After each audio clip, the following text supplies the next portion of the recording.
Good morning. Good morning. How are you? I'm good. That's good. We're really excited this morning to do this interview with you, as I've said before. Get it over with, huh? No. I'm Pat Michael. I'm a volunteer with the Middletown Historical Society, and I'm here with Keith Schneider, who's our videographer. Hi. And we're in the Appoquinimink Community Library in Middletown, Delaware. The Historical Society is attempting to describe the history of Middletown through your memories and experiences in this video. So we really appreciate your being here and talking to us about your life in Middletown. So we'll get started. What is your full name, and do you have a nickname? Eleanor Rawley, Eleanor Mullen Rawley. My nickname is Ellie. Some people call me, but I got that at work. Not too many people around town call me that. Most of them call me Eleanor. Okay. When and where were you born? Delaware Hospital, February 23rd, 1944. And That's in Wilmington. And you lived in Middletown I lived on a farm in Middletown, once you were born? outside of Middletown. Okay. Yes. We'll talk about that. Okay. How did your family come to live here? My grandfather came from Ireland, and he met my grandmother, who lived just over the Maryland line, over, I guess we would call it the Elkton area now. It was just over the Maryland line from, if you went out Mount Pleasant, you know, and you went out that way, that's about where she was born and raised. And so they met and they were married, and I believe the first place they rented was the now Emerson Farm up east of Mount Pleasant. And so it all started there. And then my two aunts were born before my father, and he was the only son. So he stayed on the farm with his father and worked the farm all the time. And did that become then the Mullen Farm? Or? No, because they rented that. And then they rented the old Haas farm. And then we moved to the Messick farm, which was the farm that was across from the VFW down by Townsend. So my early years were on the farm, and then, and the last place we lived was up by Summit Bridge, right there on the highway, the farm just before you got to the town.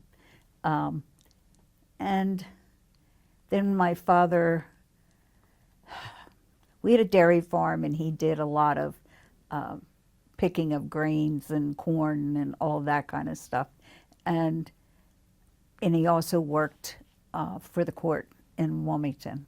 So he was a busy man, and we did have some hired help. And so this just got a little bit too much. And they just weren't making the money, that they needed to. So we split up. We all lived together, my grandparents, my aunt and uncle, and my mother and father, and 4 kids. It was a big old farmhouse, so, there was room. We all had our times together, we had our times apart. But anyway, that's how I lived the first part of my life. And I was 13, I think, when I moved to town. And that was a big adjustment.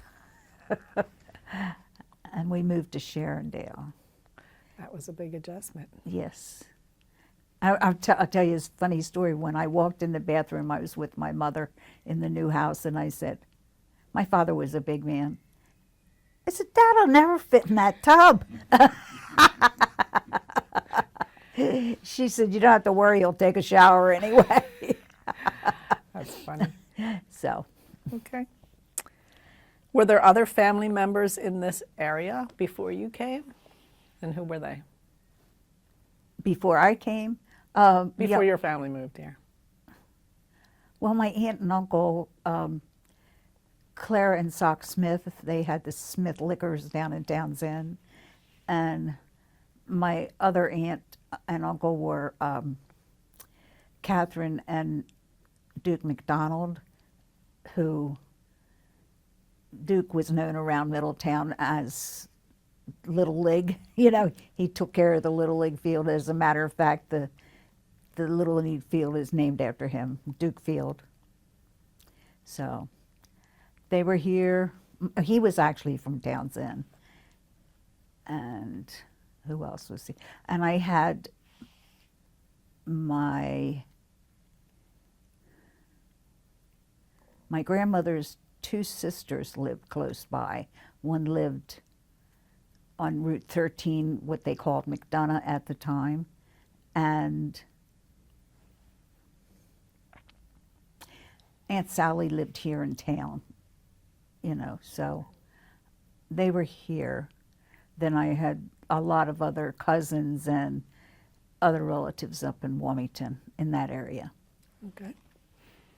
That's good history, all of that you just went through. What was the house? Well, it's an old farmhouse, but what was the house like that you grew up in? How many rooms? Did it have electricity, indoor plumbing, telephone? Absolutely. All those things? All those things. Okay. Yes. 2 bathrooms. It was a big old farmhouse that the last one I was in. It had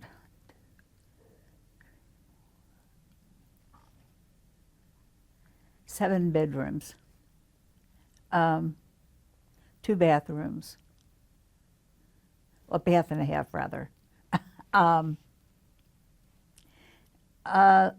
big living room, dining room, big kitchen, eat-in kitchen, which of course, you know, you had your hired help too, so we all had to eat someplace, and so we all ate in the kitchen.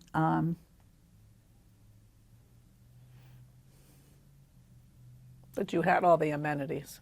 Yes, yes. We had freezers. We had a freezer. We had a refrigerator, and of course the stove, and you know, everything you need. Everything. That's nice. You were lucky. Yeah, I was. What is your earliest childhood memory?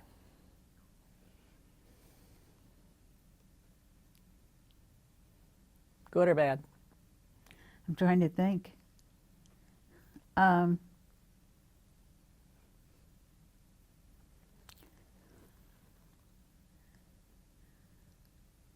Actually, I think my the memory that comes back to me all the time is when I wrecked my brand new bike. I was on the farm down by Townsend, and I had just gotten the bike for my birthday, and this was maybe a month or so later, but and my grandfather had made sure I got my bike because he kept saying to my father, Eleanor needs a bike, you know, and so I finally got it that way. Pop talking about it, you know, and so anyway, he was sitting there watching me, and I ran right into the tree. Oh dear. So, you know, and of course he comes off the porch, Eleanor, are you okay? You know, but I thought, I know you're thinking about the bike. And it was okay. It was scratched up a little bit, but but I hated doing that because, you know, that was something he had made sure I got. What kind of games did you play growing up? Besides hide and seek, well, you have to know I lived on a farm, and you always had the barns, so you could really hide any place, and hide and seek was the big thing to do.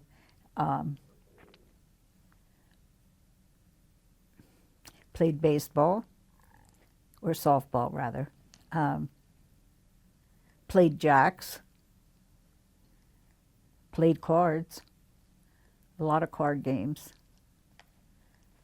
Because I had a great uncle who used to come down and stay at the farm, and he lived in the city, and he loved to play cards. So we spent a lot of afternoons playing cards, you know, those kind of games. What was Tag, all that. what was your favorite thing to do for fun? Like go to the movies, go to the beach, something else? I guess once I moved in town, it was probably go to the movies. Where to? The Everett. There was no other, didn't go anyplace else. The Everett. And it was pretty neat, Okay. you know.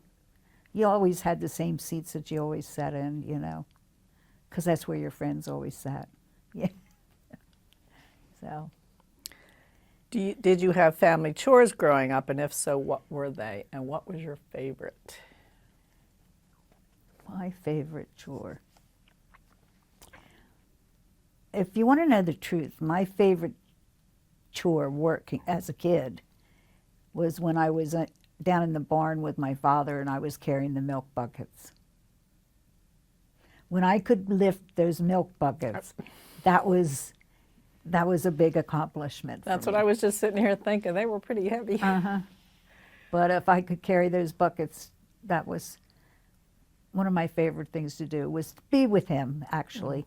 And once he finished stripping a cow, then I would carry the milk bucket out to the milk house. He would have to lift it up and put it in the milk can. I couldn't do that. So. What was school like for you as a child? What were your best and worst subjects, and where did you go to school? I went to Middletown, which started in the first grade and went straight through the 12th. And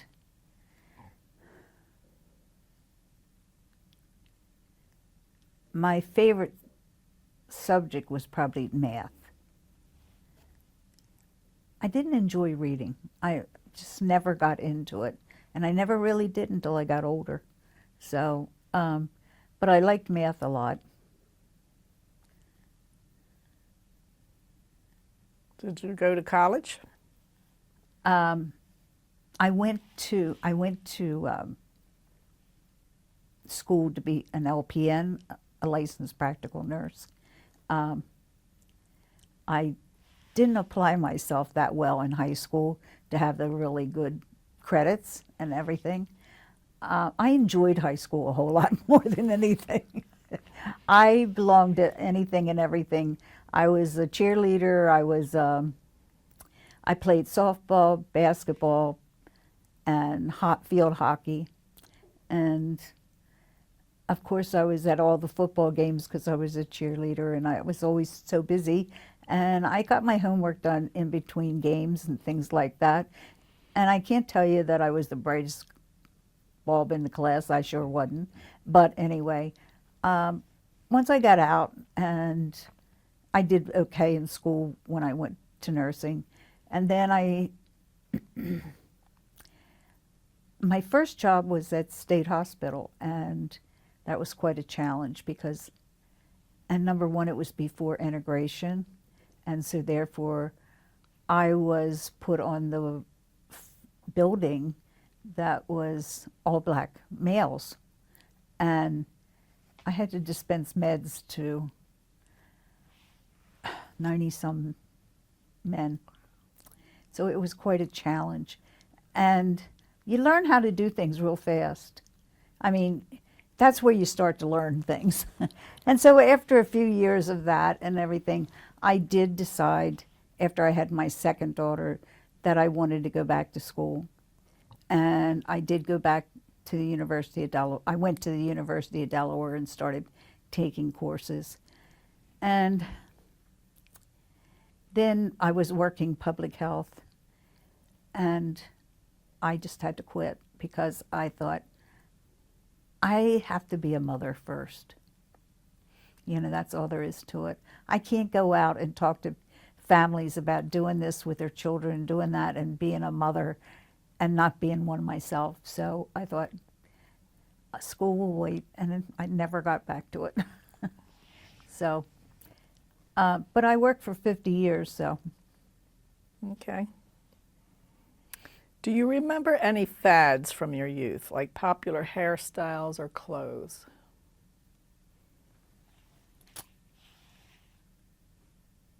Well, I remember wearing wool Bermudas most of the time in the winter instead of slacks. That was a popular thing to do at that time when I was in high school. And of course, wool skirts and sweaters were always, and the flats, what did they call them? They made a T across your foot, and they were just a very flat shoe. That was very popular. And we wore sneakers in sports, but no other place. You wore them for whatever sport you played. You didn't wear them around like with slacks or any place, like we wear them today, How'd you wear your hair? It was probably a little shorter than it is now, and it had curl. I had curls in the side, around the side and back. Kind of, I didn't have bangs. I had it pulled to the right side, like I do now. And then after that, I had it cut short. Just a short haircut. What were your favorite songs and music?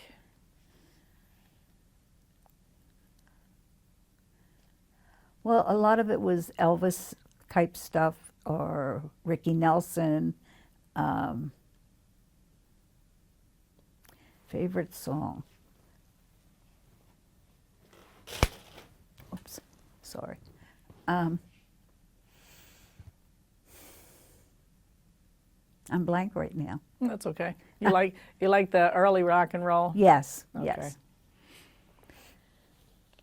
Tell me about your pets. You grew up on a farm, so did you have pets, and what kind, and what did you name them? We had a dog, but it was always an outside dog. It was never inside the house. And Scoopy was his name. And I had a pet calf, but then of course it grew up on me.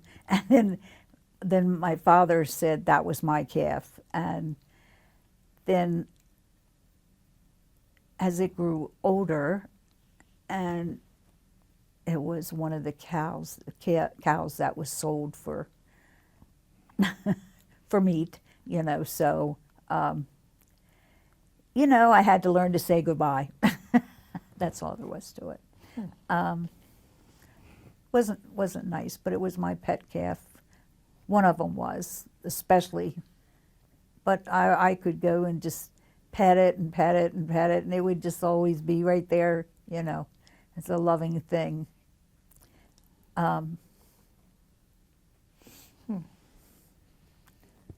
I think that was it.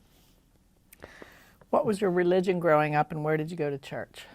I'm Roman Catholic, and I went to St. Joseph's here in Middletown, the old church. Yeah, tell me about that, about the progress. Like, there's a lot more religious opportunities in Middletown now, a lot more churches, lots more different kinds of churches. Oh, very much so, very, very much so. We basically had the Catholics and the Episcopalians and the Methodist and Presbyterian.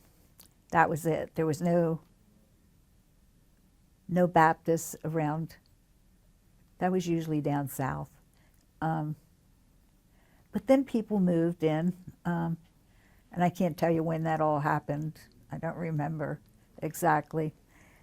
But as I grew up, I became more involved in the church and did things in the church, like money raisers, that kind of a thing, and especially the Mayfair. I did that for like 20 years. Betty Whitlock and I co-chaired the Mayfair for about that time. And then I was on the building committee for the new church. And we decided that the first thing we should do is build a hall and have church in the hall. And we also built classrooms so that we could have Sunday school rooms. Because when I went to Sunday school, we had nuns come down, and we all were in different parts of the church itself. Like there was a group in the front, and there was a group in the back. There was one up in the choir loft. There was one back in where the priest was, upstairs back there. So that was all we had, at that time. And then they bought the building behind the old church, and so we had that to use. And so that spread things out a little bit better. But then, of course, we just had too many people and too many kids and everything. We had to do something. So we went into a major fundraising thing and built the church hall, which a lot of people were upset that we didn't build a church. But in order to keep your families coming, you've got to have something for the children, so that was their reason for doing that. And that finally worked for a long, long time. We were able to use the church hall as a place to have mass and then have it for other things too.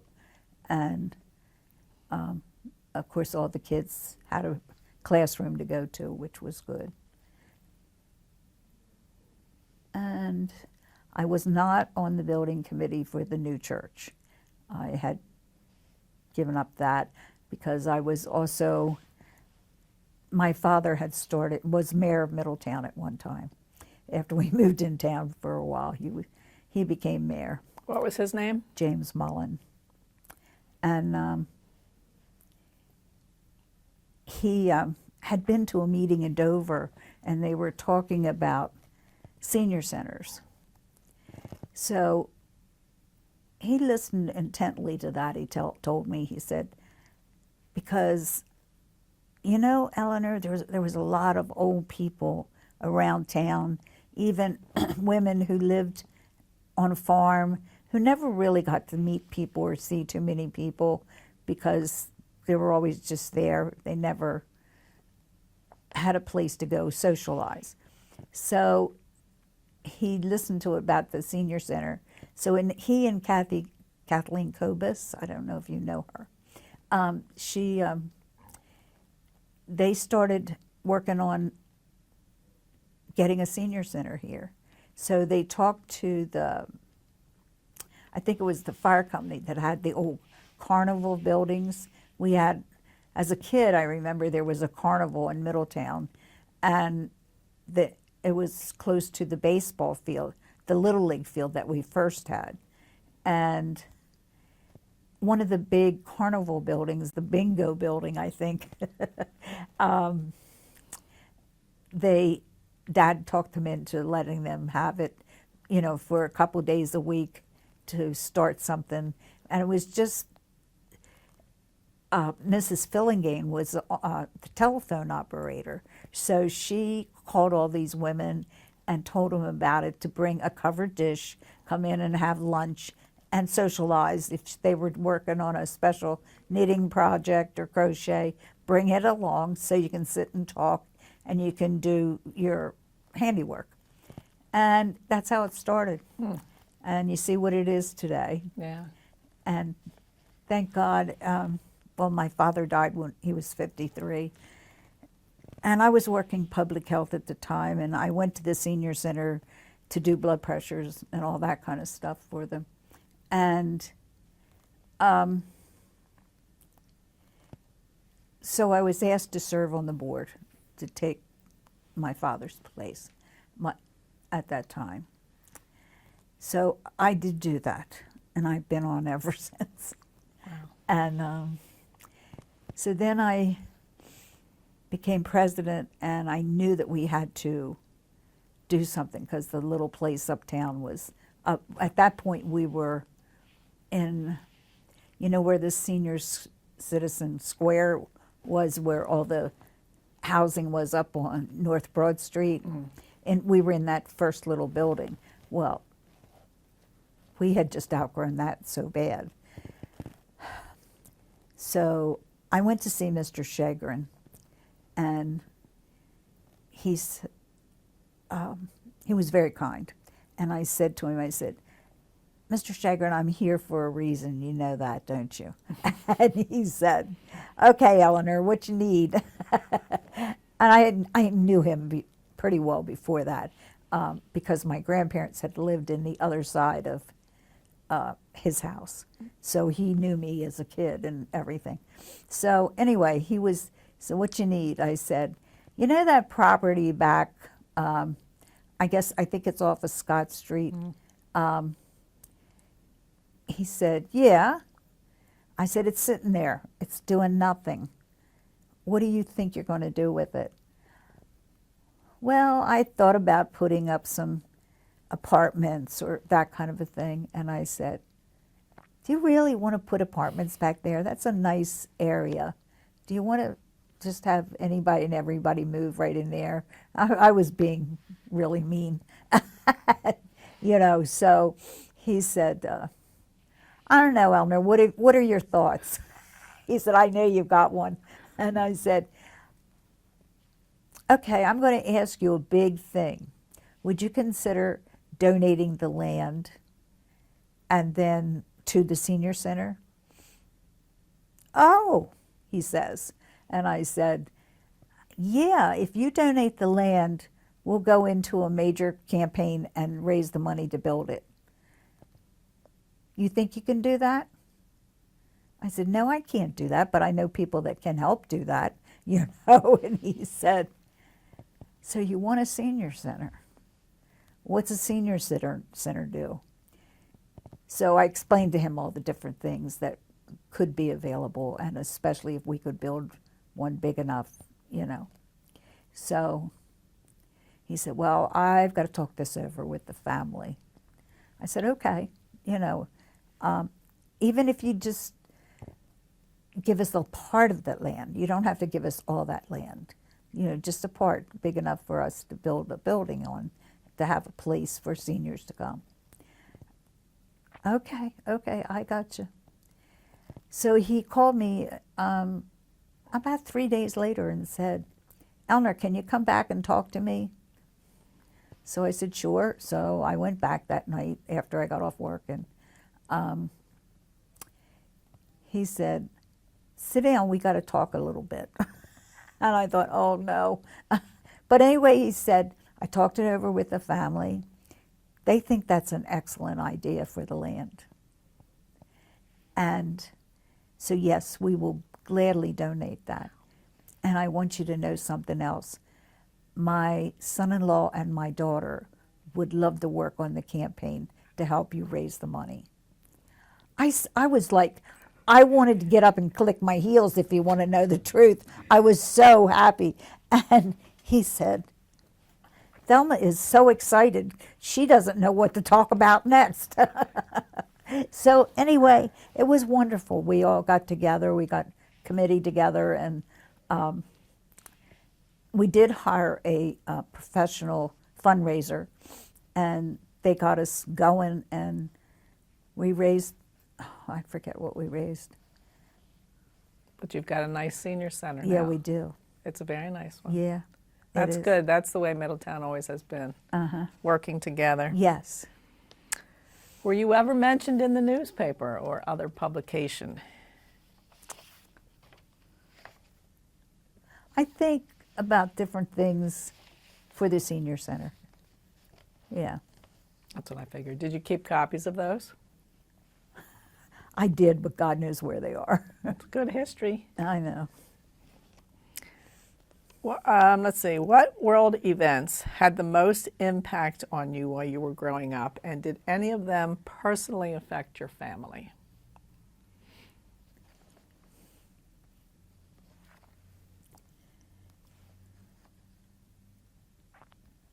I'm sure there was a lot of things when I was. Were any of your family members in the wars? No. None. No. How about Well, my uncle was. in yes. World War what? World War II. Okay. Yeah. And he was over there. 9/11. Thank God he came home okay. 9/11. No, nobody was in New York at the time. I think some jobs got lost because of what had happened at 9/11 and the companies and all that kind of stuff, but not directly to my direct family. Okay. How were holidays, birthdays, Christmas, Easter, whatever your family celebrates, how were they celebrated, and did you have special family traditions? Mainly it was around food. That's the problem. We always had a gathering. I mean, whether it was Christmas Eve and, of course, Christmas Day when we were on the farm. We ended up with cousins and aunts and uncles and all that would come over, and we'd all eat in droves. My grandmother was the cook, and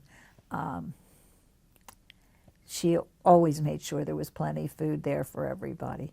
And we used to have cousins who used to come down from Wilmington and bring their whole family and just spend Christmas Day with us, or Easter, or things like that.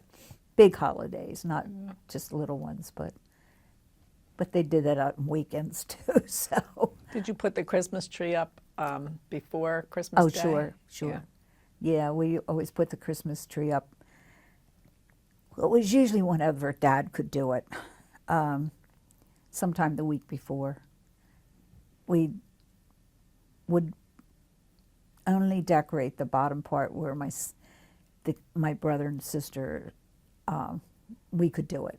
And then my parents and whoever else finished it later. Top. Okay. Yeah. Okay. How is the world today different from what it was like when you were a child? Oh, my goodness. So many ways. Even as a teenager when I moved in town, I could be lost all day. My parents wouldn't see me until dinner. You would go do something, be at somebody's house, or they knew about where I was, but not exactly where I was all the time. And they didn't have to worry about it. There was not kidnappings and all that kind of stuff that happens today, and all these awful things that happen to girls and young boys and all that with pedophiles and all. You didn't have to worry about that. And kids always just, we kind of ran in groups to go do different sports and things, played baseball all the time. And I do mean baseball, not softball. I mean, because you played with the boys, you got to play hardball.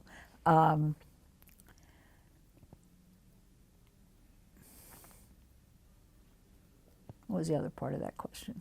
How is the world different today than it was when you were a kid? There's lots of parts to that question. Yes, there are. You can pick and choose what you'd like to talk about. So just to put some thoughts in your head, how is it different culturally? You talked about today being a little more violent.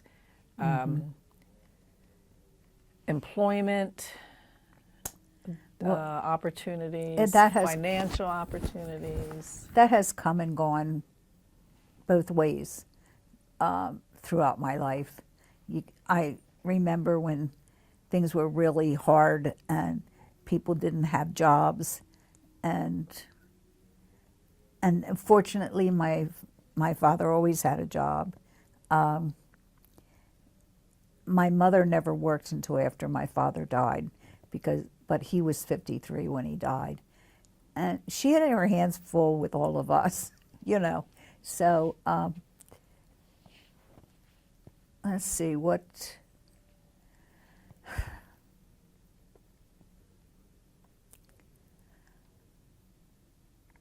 I think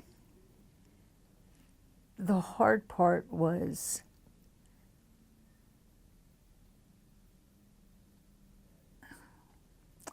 I think employment was a big thing for a lot of people for many years. Not my family per se. Fortunately, both of my young brothers were able to find jobs, and Jim went to college, and my other brother was a mechanic, so he worked for Shellcross Chevrolet for many a year, and then he went and worked for Callaway's, which Callaway's had a big oil business, and so he worked on their trucks and all that. And then after that, he worked for someone else, and I don't know the name of the company, but he was all over, clear down to Virginia. They would send him, you know. So, and my brother Jim graduated from college, thought he would be a teacher. He and his wife both. He got married right after college, and they thought they would be teachers, and she was a teacher for years, but Jim taught 1 year of high school, and he was told he had to promote people no matter whether they knew the stuff or not, and he said, no, I'm not doing it, and so he quit. So he went on and he got himself a job with a sales company, one of the companies over in Delaware City, and he sold all kinds of things up and down the East Coast. And the last thing he did was, you know, the shrink wrap that's put on bottles and on all kinds of things, that was the product that he sold, and to all kinds of places, you know. So he did well for himself. He lives in Virginia now. And then I have an older sister who graduated from college, Goldie Beacom, and she worked for 2 years, got married, had children, and then he opened up his own electric business, as an electrician rather, and so she ran the business for him, and so they've always worked, you know, and I've always had a job. So your family made out pretty well. Yeah, we made out okay. Back then and now. Yeah. What do you know about your family's surname? So the name Mullen. Well, it's from Ireland. That's all I really know. I don't know. Oh, well, he was Mick Mullen when he came here, and he dropped the Mick when he got to the United States. Why did he do that? He thought it would just make it simpler. Oh, I thought maybe he wanted it to sound less Irish. Well, maybe that was part of it. You know, it could have been. But I think he just thought, you know, everybody's Mick this, Mick that, you know. So why can't I just be Mullen? You know, so. Okay. Is there a naming tradition in your family, such as always giving the firstborn son the name of his paternal grandfather? No. Considering that we're celebrating the 250th anniversary of our country this year, what stories have come down to you about your parents, grandparents, more distant ancestors? Do you know any of your ancestors early on? The Mullins came over here, you said, Yeah. not too long But ago, but the Spears were already here. That was my grandmother's family. when did they come? I don't know. I honestly don't know. I know that my son-in-law he's researched all of this, and he always tells me, "You'll have to come up here and read this." Yeah, and I have not done that, but I don't know that much about it. You should. It's very I know I interesting. should. Someday. Yeah. Are there any stories about famous or infamous relatives in your family? Anybody do anything exciting? Not that I'm aware of. Okay. That's too bad. Yeah, We've heard some good stories. I bet. Are there any special heirlooms, photos, Bibles, or other memorabilia that have been passed down to your family? Yeah. I have the old family Bible. I don't even remember how old it is. I have that. My sister and I have collected things from the family, from when we were younger, and that we had on the farm, and all those kind of things. Furniture. You showed me something when I was at your house. What did I show you? It was an old poster, but it was. Oh. Okay. That was for the sale of the farm when we left the farm. And I found that in my aunt's attic, all rolled up, and it was cracked and everything. And so I straightened it out, and I took it to a place in Wilmington off Pennsylvania Avenue. And they put it all back together and got the creases straightened around and made it back into that poster. But that was in 1956, I think. That's what it was from. That was pretty interesting to see. Yeah, it was just a big thing that said something about cattle and all that, and all the equipment, and because we had a milking herd, and then my father did so much farming, and he did farming on other people's property too, not just what we had there, and then of course I told you he picked corn and did all the other things for the different people. So It was interesting to see that poster from back then. yeah. What was the full name of your spouse and your parents? My spouse was Charles David Rawley, and his family was from Odessa, his father's family, and his mother was Moorhead, and she had lived here in Middletown.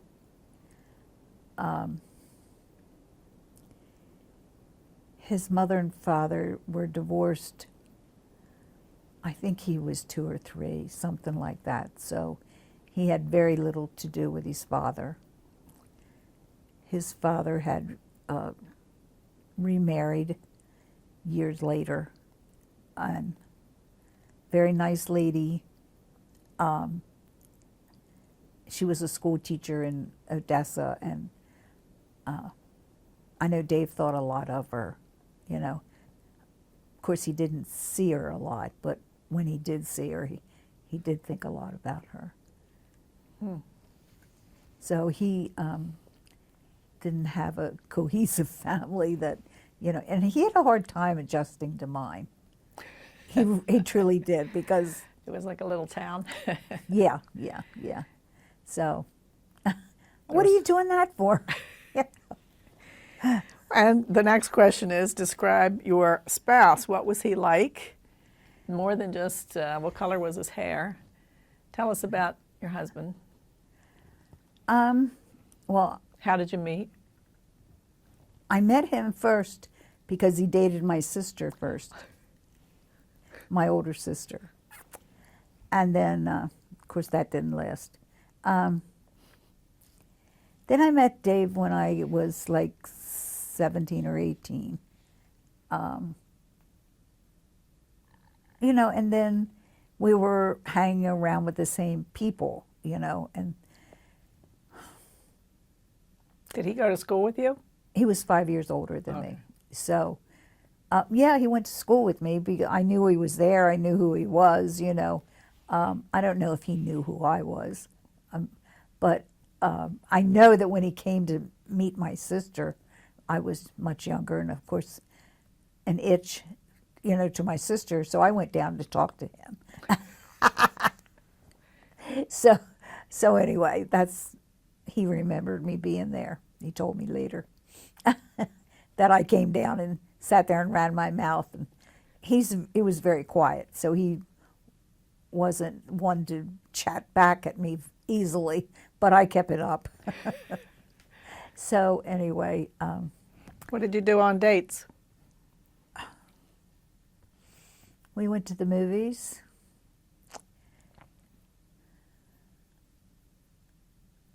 What else did we do? We went to parties together. A lot of us just had parties at our houses or whatever, and because there wasn't anything to do around here. How long did you date before you decided you were going to get married?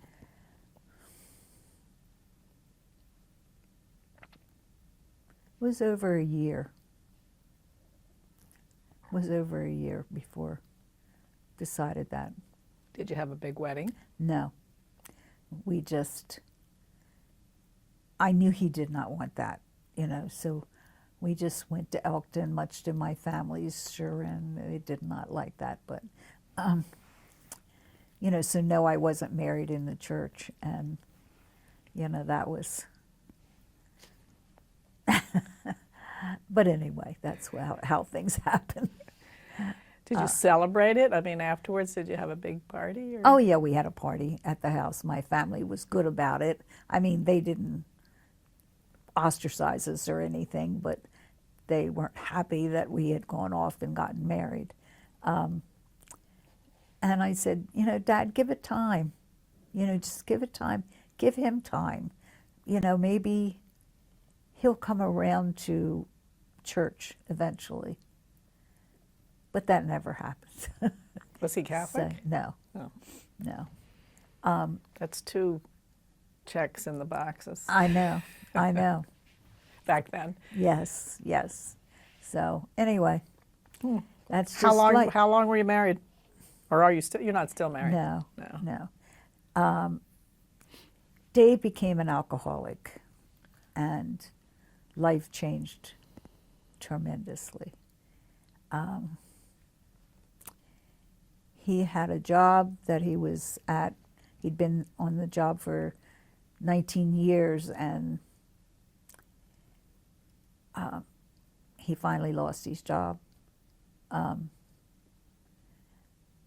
But actually, we had split just before that because I couldn't take what was going on, and I wasn't going to raise the kids like that, you know. I said, no, the kids do not need to be around this.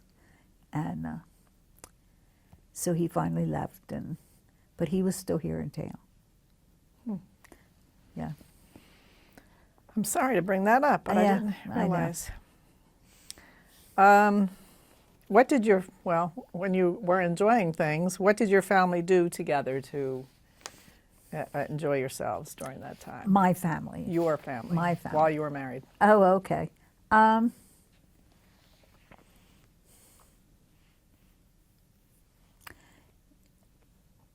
A lot of it was interaction with other family members, either their place, our place, or something, you know, like his aunt had a pool, so we would all gather there, or we'd have a picnic at the house. we'd have a crab thing, you know, for everybody in the summer. And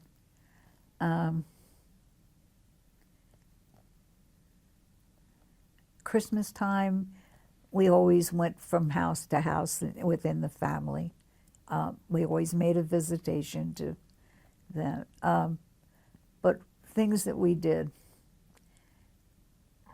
things that were going on in town, whatever was going on in town. There was always Little League in the summer, you know. And since it was only 4 blocks away, the kids and I would walk up there. Dave and the kids and I would walk up there, watch that in the evening. We traveled. We'd go to the beach, went to the mountains.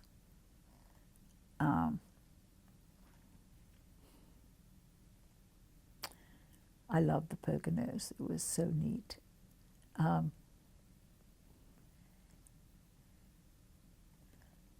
trying to think. We went to Washington with the kids. I don't know, just little things. What was your profession? You kind of talked about it, and how did you choose it? Well, I always wanted to be a nurse. I don't know why, but I always did. I thought it would be a good thing. But I did say earlier I didn't apply myself the way I should have. I was too busy being social. And so therefore, I didn't test well. Testing was a hard thing for me. So I had trouble getting into nursing school. So then I finally was able to get into to become a practical nurse. And I did that. And that's what I did most of my life. And I worked at State Hospital. I went to work for public health. There was a unit right in Middletown. And so we had the first, in Middletown, we had the first multi-faceted place. We had social workers, we had dentists, we had TB clinic, we had OBGYN, we had women's health. The first in the state to have all of those? Mm-hmm. It was in the little building where they serve the food now for the people to come. Behind the Historical Society. Yeah, behind the Historical Society. That's where it was. That's where we worked out of. And of course we did all the home care because VNA never came below the canal. So we had from the canal to Smyrna to cover for all kinds of home care that had to be done.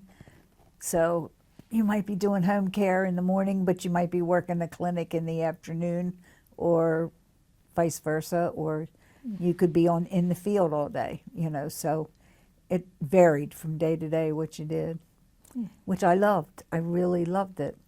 And then they were offering early retirement, and I happened to be off because I had to have a surgery.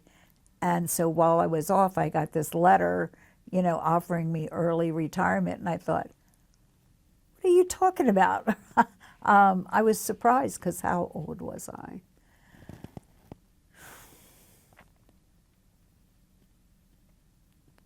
I was in my 40s, 46 or 7, something like that. And I thought, oh my God. And then I listened to what was going on within the state. And from what I understand, a lot of things were going to change. Middletown was not going to be the same. They were going to put things other places and move things around. And therefore, if I'd have stayed, I might have had a job in Georgetown or someplace else, you know, and I didn't want to do that. So I decided to take the early retirement. Not that it paid anything, because it didn't. and I knew I had to get another job. So I retired in the end of May, and I started working in a doctor's office up in Christiana, part-time. And then I went to my doctor's office one day, and he said, Eleanor, I was at the front desk to get a referral, and he said, Eleanor, can I talk to you? So I said, sure, just let me finish here, and I did. And then I went back to his office, and he said, I know you're retired now. I said, yeah, but I'm working part-time. And he said, oh.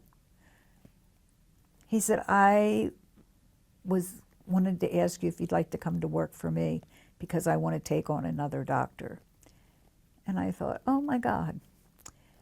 So I said, sure, I'd love it. I mean, you know, so that was full-time.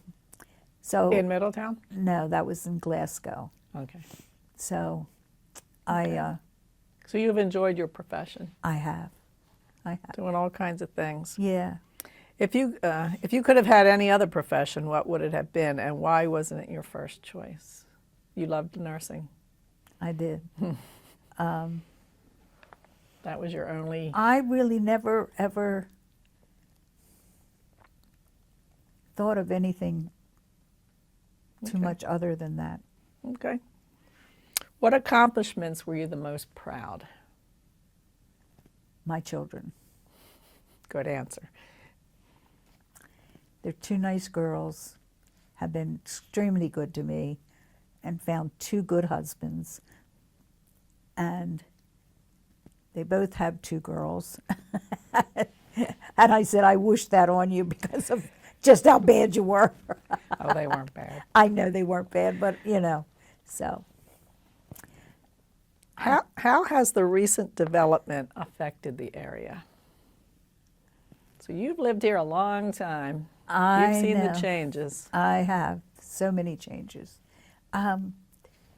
Well, number one, traffic is just horrible now because there's so many people around. We have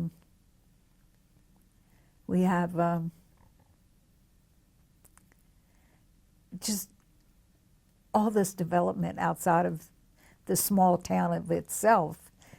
And of course, they all come to town for all the things that are around here. And it has just changed everything. You could go to the grocery store and you knew everybody there and you talked to everybody there. My kids used to hate to go to the grocery store with me. And, Mom, you talk to everybody. I said, yeah. But anyway. But now, you don't know anybody. You know nobody. And the personnel changes. You don't even know them, you know. So, and now I order from Walmart to be delivered because I don't drive anymore. I have rheumatoid arthritis, so that really put a kink in my life. So, how has things changed? there's, Well, as far as employment, you're talking about employment earlier, Oh. or religion. You know, we kind of talked about that a little bit. Or Yeah. the farming. Farming is not existing anymore, almost. Kids of farmers don't want to come back to the farm. They'd rather sell it and have the money and move on in whatever profession they have chosen. But farming is every day, and most people don't want to do that. They want something more exciting. And that's unfortunate because farming is a good life. I know my father had a hard time. Whenever he took vacation from his job, he was working for somebody on the farm. I used to tell him his ass loved the tractor seat. You know, and he'd say, "Yeah, Eleanor, I know. Yes, it does." And so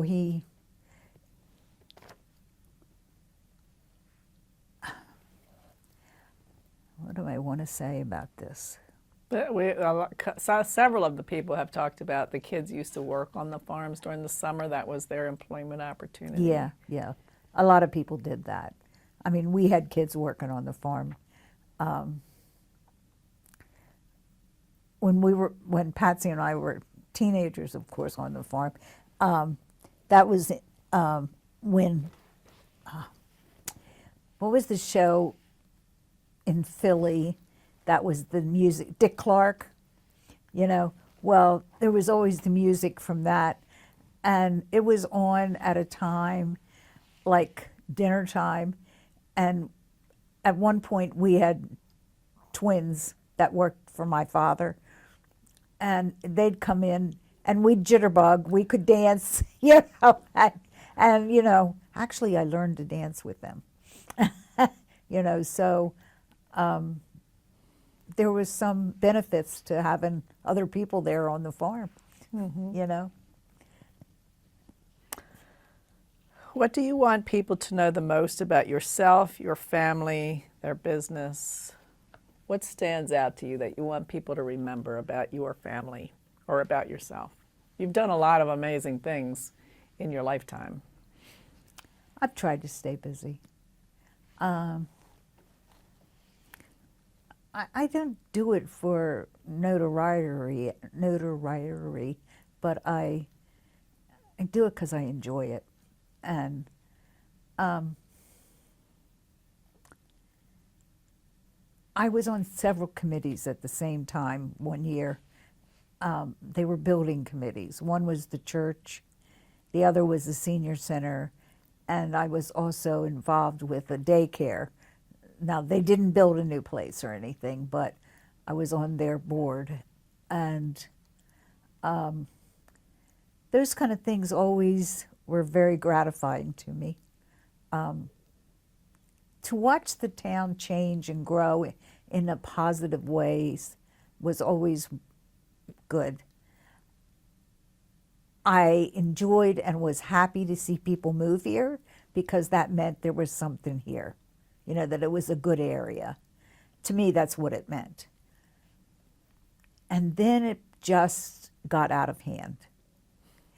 And there's beautiful people that have moved here from all over. And I have enjoyed a lot of them that I've met. And so I know it's a very positive thing. Most of my neighbors are now all new people in the last 5 years. Really, and I couldn't ask for nicer people. There was a young man who moved in across the street from me, and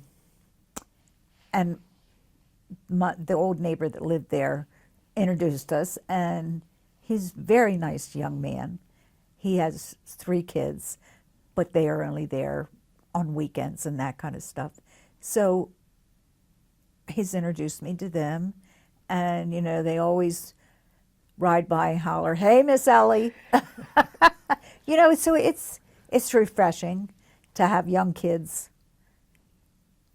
speak to you, because most of the time they don't want to be bothered, you know, or other people. And the new neighbors are one's from Wilmington, one's from Newark area.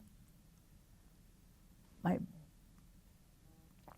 next door neighbor is, well, they lived here and then they moved back up North Wilmington, but always wanted to come back, and they finally found the house next door to me. And they're all great people. As a matter of fact, from when we had the pandemic, we used to meet at one person's house in the backyard and sit 12 feet away from one another so we could just sit and talk, you know, and still see one another. And that still goes on. We don't sit 12 feet apart anymore, but But, you know, like last Saturday night, we had a gathering. So it's good. It's a good thing. What do you want people to know the most about Middletown's past? What do you want people to remember Middletown, about our past? we had a heck of a good football team at one time. Everybody says that. No, only one person that Oh, we've really? interviewed. You could probably guess who that was. But Yeah. that is a big deal. That is a big thing. Yeah, yeah. The schools have grown, I mean, tremendously. Of course, they had to. I remember people complaining about taxes because the school district and everything.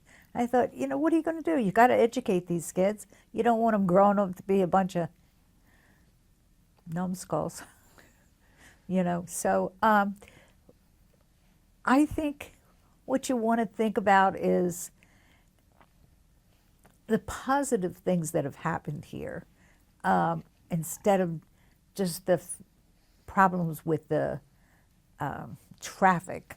I mean, and I know that's a big deal for a lot of people when they've got to get from one place to another, and you know, you just got to learn to leave early. And I've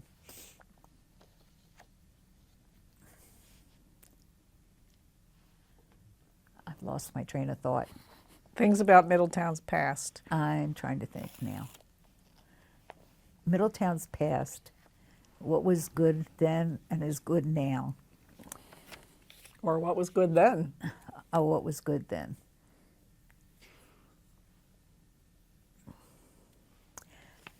Well, you know, you had small stores like soda pop stores, and next door is a sports thing, or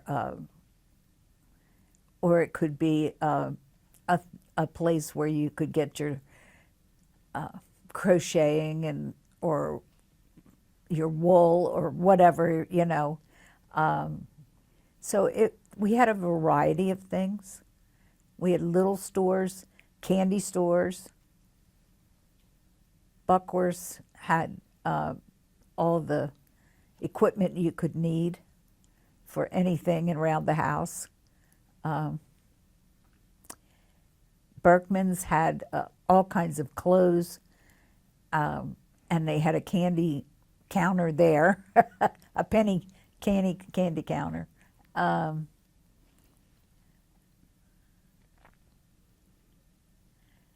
McNaughton's had the drugstore on the corner.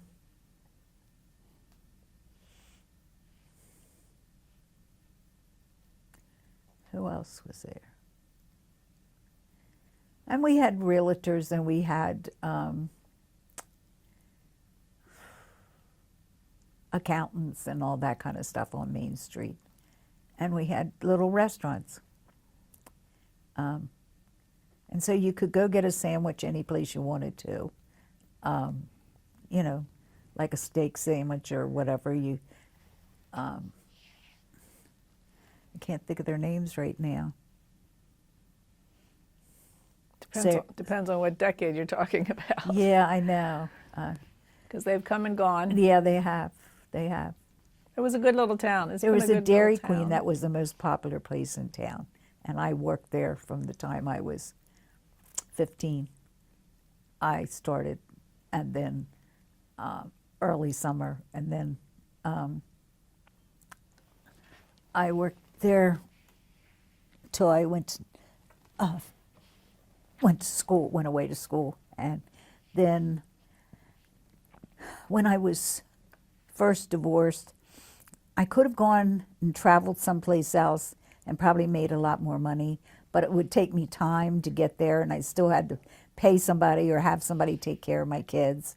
So I went back to the Dairy Queen, and I still had fun there with the kids then. I mean, I really did. That was a fun place to be. And you saw everybody. Everybody went to the Dairy Queen. It used to be lined up clear out to the road.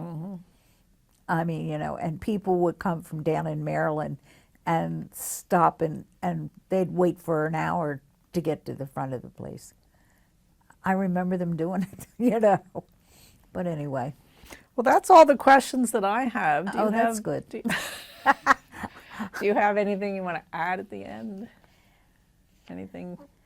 I think the Historical Society is a great thing, and I'm glad you're doing this, because I'm sure there's many things that other people have talked about that would be very interesting to me, you know, and their perspective, because I'm sure some of them lived here a long time, but probably not as long as I have.